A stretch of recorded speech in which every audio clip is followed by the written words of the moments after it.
बिहार के चर्चित यूट्यूबर मनीष कश्यप एक बार फिर आचार संहिता उल्लंघन के मामले में फंस गए हैं। हालांकि इस मामले में उन्होंने कोर्ट में सरेंडर किया और वहां से उन्हें जमानत मिल चुकी है।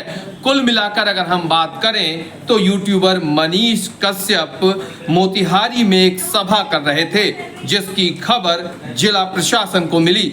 मनीष कश्यप ने दरअसल मनीष कश्यप छौड़ा दानों के दरपा में बिना जिला प्रशासन की अनुमति के आम सभा कर रहे थे।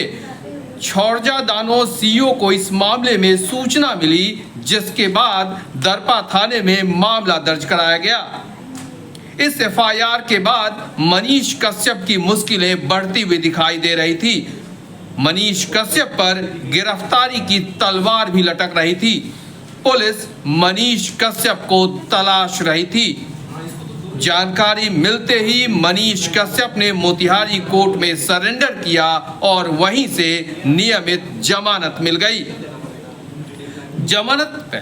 जमानत के बाद मनीष कश्यप ने कहा एक राजनीतिक साजिश के तहत मुकदमा दर्ज किया गया था। इसके बाद उन्होंने कोर्ट में सरेंडर किया, जहां उन्हें जमानत मिल गई है।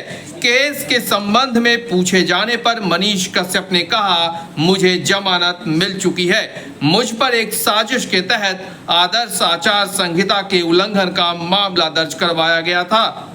हमारे ज़िले में आप सभी को पता है कि 16 तारीख से आचार संहिता लागू है और प्रचार प्रसार भी किया गया, 144 भी लगाई गई है और सभी पॉलिटिकल पार्टी के लोगों को बुला के भी हमने बैठक करी है और सभी को बताया गया है कि हम लोग 24 आवर्स में अनुमति दे रहे हैं। किसी प्रकार की अनुमति आपको लेनी है तो आप लोग अनुमति लीजिए हमसे। और अभी वर्तमान में चूँकि कोई कैंडिडेट नहीं है तो आप पॉलिटिकल पार्टी अलग अपना प्रचार करती है तो अनुमति ले करेगी, कैंडिडेट अभी कोई नहीं है। तो उसी क्रम में जितनी जगह भी हम लोगों ने डायरेक्शन दिया था सभी का अनुपालन किया जा रहा है। सूचना मिली थी कि अरेराज के अंदर कुछ लोगों ने एक राजनीतिक सभा का आयोजन किया था और कोई परमिशन उन्होंने नहीं दी थी, उस अरेराज में उन पर एफआईआर की गई थी। इसी प्रकार में सुनने में आया था कि रक्सौल साइड से भी कुछ लोगों ने इस तरह की राजनीतिक रैली निकाली थी जिसमें कोई परमिशन नहीं ली थी, उन पर एफआईआर हुई है। पिछली बार हम बताना चाहेंगे कि आचार संहिता के अंदर 91 एफआईआर पिछले लोकसभा में हुई थी, विधानसभा में 45 एफआईआर हुई थी। तो हम लोग अनुरोध करते हैं सभी लोगों से कि आचार संहिता सभी के लिए लागू है, हमारे लिए भी लागू है, पॉलिटिकल लोगों के लिए भी लागू है, आम आदमी के लिए भी लागू है।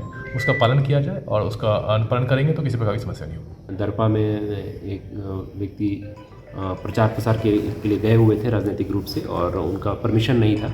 वहाँ के जो मजिस्ट्रेट साहब हैं उनके बयान पे प्राथमिकी दर्ज की गई है और आगे हम लोग जो कानूनी कार्रवाई कर रहे हैं। मनीष कश्यप ने इस मामले में हालांकि आगे कहा कि ये सब चलता रहेगा, सत्य बोलता हूं और इस वजह से सत्य बोलने वाले को परेशान किया जाता है।